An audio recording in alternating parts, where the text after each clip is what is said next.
पात्र लाभार्थ्यांना 7वा हप्ता लवकरच त्यांच्या खात्यावर जमा होईल अशी माहिती कृषी मंत्री दत्तात्रय भरणे यांनी दिली। या योजनेअंतर्गत 92,36,000 शेतकऱ्यांना लाभ होणार असून त्यासाठी एकूण 1,932 कोटी 72 लाख रुपये निधी मंजूर करण्यात आला असल्याचं त्यांनी सांगितलं। राज्यभरातील शेतकऱ्यांसाठी आज दिवसभरातील अत्यंत महत्त्वाच्या झटपट ठळक बातम्या शेतकऱ्यांसाठी अत्यंत महत्त्वाची आणि आनंदाची अपडेट आहे। फक्त व्हिडिओला शेवटपर्यंत पाहत चला व चॅनलला देखील नक्की सबस्क्राइब करून घ्या।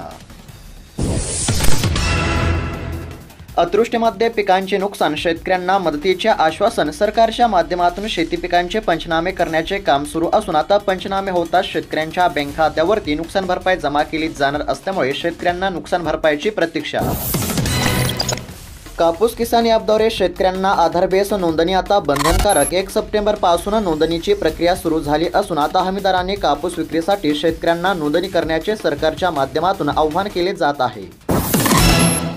पीक विम्यासंदर्भातील शेतकऱ्यांसाठी अत्यंत महत्त्वाची बातमी। शेतकरी मित्रांनो लक्षपूर्वक पाहत चला। एकंदरीत जर पाहायला गेलं तर काढणी पश्चात कव्हर अंतर्गत धाराशिव जिल्ह्यातील 75,677 शेतकऱ्यांना जवळपास 49 कोटी रुपयांचे वाटप होणे बाकी होते। कंपनीने राज्य शासनाच्या हिश्श्याची रक्कम कंपनीकडे जमा केली नसल्यामुळे शेतकऱ्यांची भरपाई कंपनीने थांबवली होती। दरम्यान आता सरकारच्या माध्यमातून महत्त्वाचा निर्णय जाहीर करण्यामध्ये आला असून आता धाराशिव जिल्ह्यातील शेतकऱ्यांच्या बँक खात्यावरती 49 कोटी रुपयांचे वाटप केले जाणार असल्यामुळे आता शेतकऱ्यांना दिलासा मिळणार आहे। त्याचबरोबर शेतकरी मित्रांनो अजून बऱ्याच जिल्ह्यांची अपडेट आपण पुढे पाहणार आहोत। त्यासाठी व्हिडिओला शेवटपर्यंत पाहत चला आणि तुमचा जिल्हा कमेंटच्या माध्यमातून नक्की कळवा।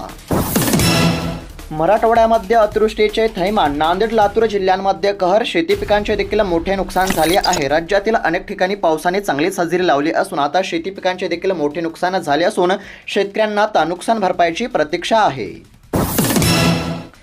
पीक पाहणी ॲप चालेना 15 सप्टेंबरपर्यंत शेतकऱ्यांना मुदत आहे। शेतकरी मित्रांनो तुम्ही ई पीक पाहणी केली आहे की नाही कमेंटच्या माध्यमातून नक्की कळवा। सरकारच्या माध्यमातून शेतकऱ्यांना ई पीक पाहणी करण्याचे वारंवार आव्हान केले जात आहे। लाडकी बहीण योजनेसंदर्भातील अत्यंत महत्त्वाची बातमी। आता लाडक्या बहिणींना सरकारच्या माध्यमातून KYC करण्याचे आव्हान केले जात आहे। KYC केली तरच लाडकी बहीण योजनेचा लाभ मिळणार। लाडक्या बहिणींना सप्टेंबर पासून 21 रुपयांचा हप्ता मिळण्याची शक्यता। एकंदरीत जर पाहायला गेलं तर लाडकी बहीण योजनेच्या हप्त्यामध्ये आता लवकरच वाढ होण्याची दाट शक्यता आहे। शेती पिकांच्या नुकसानीचे तातडीने पंचनामे करावेत, महसूल मंत्र्यांनी आदेश दिले असून आता शेती पिकांचे पंचनामे करण्याचे काम सुरू आहे। पूरबाधित शेतकऱ्यांना हेक्टरी 1 लाख रुपयांची नुकसान भरपाई देण्याची मागणी केली जात आहे। अतिवृष्टीमुळे शेतकऱ्यांचे मोठे नुकसान झाले असून शेतकऱ्यांना नुकसान भरपाईची गरज। 6,398 जणांची नोंदणी, 2,700 शेतकऱ्यांनाच मिळाला लाभ। अनेक शेतकरी बोनसच्या प्रतीक्षेमध्ये असल्याचे चित्र। कापूस खरेदी केंद्रे वेळेमध्ये सुरू झाली पाहिजेत। उच्च न्यायालयाच्या नागपूर खंडपीठाने कापूस महामंडळाला बजावले असल्याचे पाहायला मिळत आहे। 8,110 रुपयांचा हमीदर जाहीर। राज्यामध्ये ओला दुष्काळ जाहीर करा, हेक्टरी 50,000 रुपयांची मदत द्या, काँग्रेसची मुख्यमंत्र्यांकडे मागणी पाहायला मिळत आहे। राज्यामध्ये अतिवृष्टीमुळे शेतकऱ्यांचे कंबरडे मोडले असून शेतकऱ्यांना आता नुकसान भरपाईची अत्यंत गरज आहे। हेक्टरी 50,000 रुपये देण्याची मागणी। पीक विम्यासंदर्भातील शेतकऱ्यांसाठी अत्यंत महत्त्वाची बातमी समोर आली आहे। शेतकरी मित्रांनो आता राज्यातील अनेक जिल्ह्यातील शेतकऱ्यांच्या बँक खात्यावरती बऱ्यापैकी या ठिकाणी पीक विम्याचे वाटप केले जात असल्याचे सध्या आपल्याला पाहायला मिळत आहे। त्याचबरोबर आता परभणी जिल्ह्यातील देखील शेतकऱ्यांसाठी अत्यंत महत्त्वाची बातमी या ठिकाणी समोर आली आहे। शेतकरी मित्रांनो तुमचा जिल्हा कोणता आहे कमेंटच्या माध्यमातून नक्की कळवा, जेणेकरून तुमच्या देखील जिल्ह्याची अपडेट आपण पुढे पाहूयात। सध्या तरी आता परभणी जिल्ह्यातील शेतकऱ्यांसाठी अत्यंत महत्त्वाची बातमी या ठिकाणी समोर आली आहे। एकंदरीत जर पाहायला गेलं तर सरकारच्या माध्यमातून परभणी जिल्ह्यातील शेतकऱ्यांसाठी 449 कोटी रुपयांचा पीक विमा मंजूर करण्यामध्ये आला असून यापैकी बरीच रक्कम म्हणजेच की बऱ्यापैकी रक्कम ही शेतकऱ्यांच्या बँक खात्यावरती जमा करण्यामध्ये आली असून अजून थकीत असलेली रक्कम ही परभणी जिल्ह्यातील शेतकऱ्यांच्या बँक खात्यावरती सरकारच्या माध्यमातून जमा केली जात आहे। शेतकऱ्यांची दिवाळी गोड होणार, कर्जमाफीबाबत अर्थमंत्री अजित पवार यांचे मोठे विधान। सध्या जर पाहायला गेलं तर कर्जमाफी संदर्भातील शेतकऱ्यांसाठी अत्यंत महत्त्वाची बातमी समोर आली आहे। समोर आलेल्या बातमीनुसार आता लवकर शेतकऱ्यांची कर्जमाफी होण्याची दाट शक्यता आहे। शेतकऱ्यांना देखील कर्जमाफीची प्रतीक्षा असून आता समोर आलेल्या माहितीनुसार दिवाळीमध्ये शेतकऱ्यांची कर्जमाफी होण्याची दाट शक्यता सध्या आपल्याला पाहायला मिळत आहे। शेतमालाची आधारभूत दरानुसार होणार खरेदी ई-पीक पाहणी मुदतीमध्ये पूर्ण करण्याचे शेतकऱ्यांना आव्हान केले जात आहे। शेतमालाची आधारभूत दरानुसार आता खरेदी केली जाणार असून शेतकऱ्यांना आता शेतमालाची विक्री करण्यासाठी ई-पीक पाहणी करण्याचे आव्हान केले जात आहे। सरकारच्या माध्यमातून वारंवार शेतकऱ्यांना ई-पीक पाहणी करण्याचे आव्हान।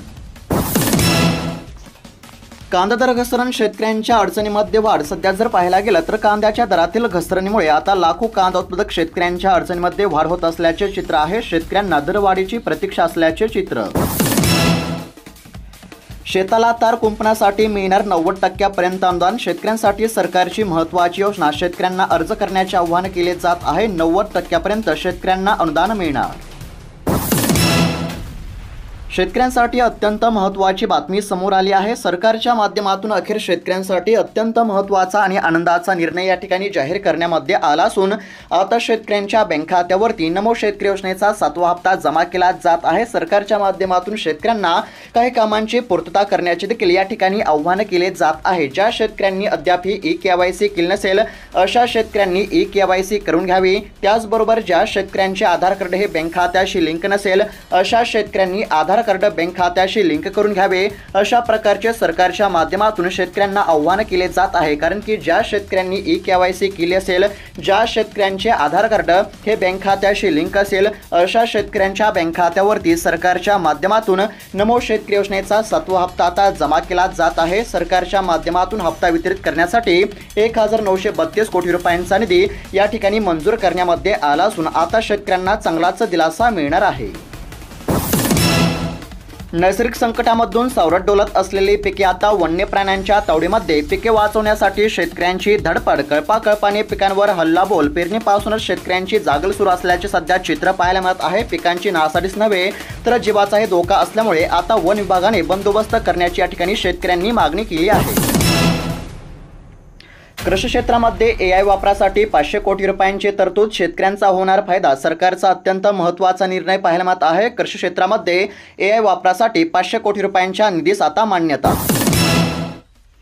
शेतकऱ्यांच्या तक्रारींसाठी स्वतंत्र पोर्टल उभारणार। कृषी मंत्री चव्हाण यांची माहिती पाहायला मिळत आहे। शेतकऱ्यांच्या तक्रारींसाठी आता स्वतंत्र पोर्टल उभारणार असल्याची घोषणा केंद्रीय कृषी मंत्री चव्हाण यांनी केली।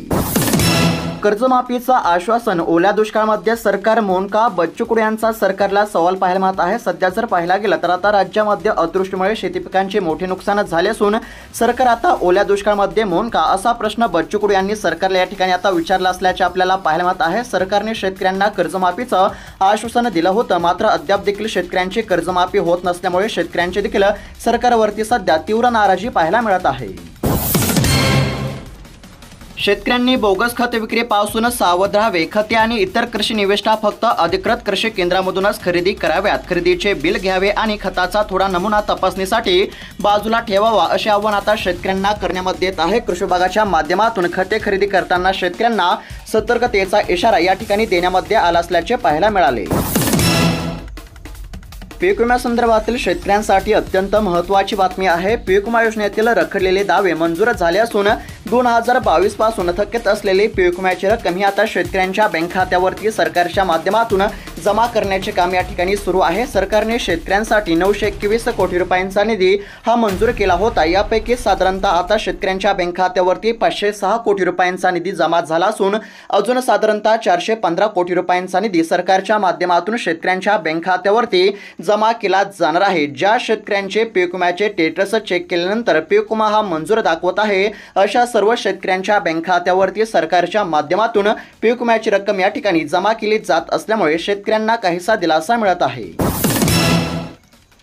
यंदा पावसाचे वेळापत्रक बिघडल्यामुळे कपाशी उत्पादक घटण्याची या ठिकाणी आता शक्यता पाहायला मिळत आहे। सध्या जर पाहायला गेलं तर आता राज्यामध्ये अतिवृष्टीमुळे शेती पिकांचे मोठे नुकसान झाले असून शेतकरी हवालदिल झाले असल्यास देखील सध्या चित्र पाहायला मिळत आहे। त्याचबरोबर आता यंदा पावसाचे वेळापत्रक बिघडल्यामुळे कापसाचे उत्पादन देखील घटण्याची शक्यता पाहायला मिळत आहे। यामुळे आता कापूस उत्पादक शेतकऱ्यांचे देखील मोठे नुकसान होण्याची दाट शक्यता आहे। लाडकी बहीण योजनेसंदर्भातील महत्त्वाची बातमी। लाडक्या बहिणींची यादी जाहीर करताना मोठा धक्का बसला आहे। तो म्हणजेच की अपात्रतेमुळे सरकारच्या पडताळणीमध्ये आता सुमारे 26 लाख महिलांना योजनेमधून या ठिकाणी अपात्र करण्यामध्ये आले असल्याचे पाहायला मिळत आहे। ज्या महिला निकषामध्ये बसत नव्हत्या अशा महिलांना अपात्र केले गेले आहे। शेतकऱ्यांसाठी महत्त्वाची बातमी. शेतकऱ्यांसाठी आता सरकारच्या माध्यमातून अत्यंत महत्त्वाचा निर्णय जाहीर करण्यामध्ये आला असून आता शेतकऱ्यांच्या बँक खात्यावरती नमो शेतकरी योजनेचा 7वा हप्ता हा जमा केला जात आहे. नमो शेतकरी सन्मान योजना ही महाराष्ट्र सरकारने शेतकऱ्यांच्या आर्थिक मदतीसाठी सुरू केली होती. त्यानुसार आता शेतकऱ्यांच्या बँक खात्यावरती मदतीची रक्कम या ठिकाणी जमा केली जात असल्यामुळे शेतकऱ्यांना दिलासा मिळत असल्याचे पाहायला मिळत आहे. नमो शेतकरी योजनेचा 7वा हप्ता कधी मिळणार याकडे सर्व शेतकऱ्यांचे लक्ष लागले होते. हप्ता येणार का नाही असा प्रश्न देखील उपस्थित केला जात होता आणि त्यातच सरकारच्या माध्यमातून अत्यंत महत्त्वाचा निर्णय जाहीर करण्यामध्ये आला असून सरकारने नमो शेतकरी योजनेच्या हप्त्यासाठी तब्बल 1932 कोटी रुपयांचा निधी वितरित करण्यासाठी मान्यता दिली असल्यामुळे आता शेतकऱ्यांना मोठा दिलासा मिळत असल्याचे चित्र आहे. कांदा खरेदीतील भ्रष्टाचाराची चौकशी करून श्वेतपत्रिका काढा, राजू शेट्टी यांची मागणी पाहायला मिळत आहे. खरेदीमधील भ्रष्टाचाराची सखोल चौकशी करून सरकारने श्वेतपत्रिका काढावी अशी मागणी आता राजू शेट्टी यांनी केली असल्याचे पाहायला मिळाले. टॅरिफची ढाल, व्यापाऱ्यांकडून केळीचे भाव पाडण्याची चाल. अमेरिकेचे कारण देत व्यापाऱ्यांकडून केळी उत्पादकांची होत आहे लूट. भाव 300 रुपयांनी घसरले. सध्या जर पाहायला गेलं तर आता व्यापाऱ्यांकडून शेतकऱ्यांची या ठिकाणी लूट होत असल्याचे चित्र आहे. केळीच्या दरामध्ये 300 रुपयांची घसरण पाहायला मिळाली. निर्यात होऊन देखील कांदा उत्पादक शेतकरी निराश. चाळीतला कांदा सडू लागला. भाव मिळत नसल्यामुळे उत्पादन खर्च निघणे झाले दुरापास्त. सध्या जर पाहायला गेलं तर कांद्याच्या दरातील घसरणीमुळे आता राज्यातील लाखो कांदा उत्पादक शेतकऱ्यांच्या अडचणीमध्ये वाढ होत असल्याचे चित्र पाहायला मिळत आहे. निर्यात होऊन देखील कांदा उत्पादक शेतकऱ्यांची निराशा आहे. चाळीतला देखील कांदा सडू लागत असल्यामुळे शेतकऱ्यांचे मोठे नुकसान होण्याची या ठिकाणी शक्यता आहे. अतिवृष्टीमुळे सोयाबीन उत्पादकांवर दुहेरी संकट. दर कमी उत्पादनामध्ये देखील घट होण्याची शेतकऱ्यांना भीती पाहायला मिळत आहे. राज्यामध्ये अतिवृष्टीमुळे या ठिकाणी आता शेती पिकांचे मोठे नुकसान झाले असून सोयाबीन उत्पादक शेतकरी देखील या ठिकाणी अडचणीमध्ये सापडले असल्याचे आपल्याला पाहायला मिळत आहे. सोयाबीन उत्पादक शेतकऱ्यांवरती या ठिकाणी आता दुहेरी संकट पाहायला मिळत आहे. शेती पिकांचे मोठे नुकसान झाले. 15 ते 20 ऑगस्ट दरम्यान वाशिम जिल्ह्यामध्ये 1,59,000 हेक्टरवरती नुकसानीचा या ठिकाणी अंदाज वर्तवण्यामध्ये आला आहे. सरकारच्या माध्यमातून पंचनामे करण्याचे काम सुरू असून आता पंचनामे देखील अंतिम टप्प्यामध्ये आले असून शेतकऱ्यांना आता या ठिकाणी नुकसान भरपाईची प्रतीक्षा आहे. वन्य प्राण्यांनी शेतीचं नुकसान केल्यास आता शेतकऱ्यांना 50,000 रुपयांपर्यंत भरपाई मिळणार आहे. सरकारच्या माध्यमातून अत्यंत महत्त्वाचा निर्णय जाहीर करण्यामध्ये आला असून जर शेती पिकांचे नुकसान झाले तर शेतकऱ्यांना आता सरकारच्या माध्यमातून तब्बल 50,000 रुपयांपर्यंत नुकसान भरपाई या ठिकाणी देण्यामध्ये येणार आहे. तर शेतकरी मित्रांनो, सर्व गोष्टींचा एकंदरीत जर विचार केला तर आता राज्यातील बहुतांश शेतकऱ्यांच्या बँक खात्यावरती पीक विम्याची रक्कम या ठिकाणी जमा केली जात आहे. तसेच आता नमो शेतकरी योजनेचा देखील हप्ता सरकारच्या माध्यमातून जमा होत असल्यामुळे आता शेतकऱ्यांना मोठा दिलासा मिळणार आहे. सरकारने शेतकऱ्यांसाठी अत्यंत महत्त्वाचा निर्णय या ठिकाणी जाहीर केला आहे. तर शेतकरी मित्रांनो, बातम्या कशा वाटल्या, तुमची प्रतिक्रिया काय आहे कमेंट बॉक्समध्ये नक्की कळवा. चॅनलला देखील सबस्क्राईब करून घ्या. धन्यवाद.